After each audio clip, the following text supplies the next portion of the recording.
Welcome to Go. This week on Shaw, we are down at Roots to Harvest, the fabulous garden that you see on the corner of Algoma and Cornwall. And I have here with me Erin Beagle. You're just looking around the garden right now. This is the Algoma Street side of it there. And this garden has actually changed a lot in the past. What is it, Erin? About 9 years now? That's right. It's been 9 years this year. I can't believe it's been 9 years. That's amazing. I think that in the beginning we never would have thought that it would go this long, and it's just been growing and growing and growing. Tell us, our viewers, how it's evolved since the first day. So we approached the owner of this space the first time to, see if we could possibly grow a garden, and none of us knew how to do that. And we had this project called Roots to Harvest, and he said yes. He's very generous, the person who owns it, and it used to just be behind us as the circle garden here. We dug that out, and then a smaller version of this big square here. And then as every year we have a new crew of youth, and the youth are paid, and it's their summer job for 6 weeks. And every year they've built and expanded to make this garden what it is that we see now. So there's always a contribution from every group that comes in, so that we can just keep on sort of building it and enhancing it. That's amazing. And how many people are here today? Today there's 15 people actually, so we have 12 youth that work here for their jobs, and then 3 main staff, and today's a market day, so then you see a lot of different community members coming and going too. That's amazing. How do kids get jobs here? So the kids are coming from the high schools. We get to meet a lot of them when we're doing all our school programming, and then we sort of funnel them into, like, if it's a good fit for them to come and work with us in the summer, and the school boards and the teachers, and it's sort of just a conversation. They don't get interviewed because that's sometimes like a big barrier for some kids to even go for that first job. So they just had to have an interest in coming to work, trying something different, being outside, and then we take it from there.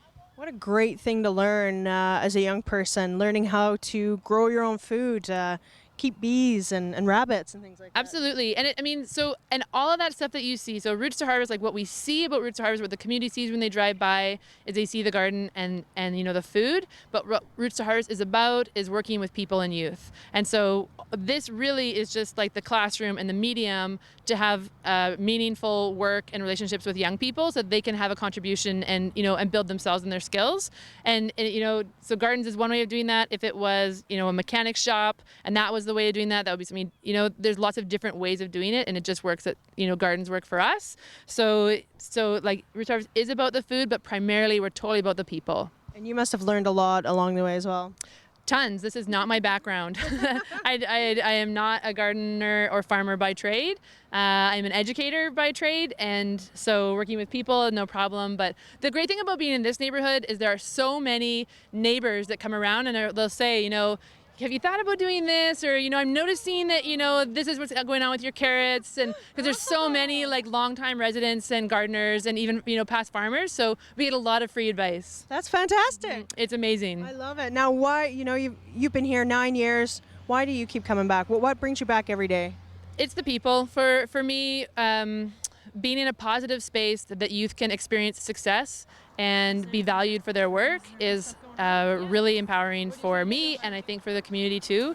So it's such a nice way to contribute to our city, and now these youth, who sometimes these kids don't actually get recognized for a lot of the good that they do, and so it's a place where that happens. Like, good stuff happens here, and people innately see that. I love it. Yeah, I love this neighborhood. It's fantastic, and it's really awesome for me to see this bit of green space here in this area that's just constantly getting developed. I think so. I think it really adds to the flavor of the neighborhood here, so that there's always a presence. It's really positive. It's always open. Like, there's no gates that can close, so people wander through here all the time. We have a lot of neighbors that keep their eye on it for us. That come here and they'll picnic or celebrate with their family or take their wedding photos, or like they do lots of different things here in the site. So the after hours life that I don't even know about that happens is actually really incredible. That's awesome. Yeah. Now we're going to be talking to Erin a little bit later on in the show about how you at home can support the garden and Roots to Harvest, and also there's another garden that you might not know about. So we're going to talk about that a little bit later on. But quickly before we wrap up, what are you growing here, and what do you do with all this food? Good question. So we try to focus on what we call comfort veggies. So a comfort veggie to us is something that people can recognize, can easily prepare, and can sort of just eat right out of the ground. So a lot of carrots and beans and peas, So the your regular root vegetables, potatoes, beets.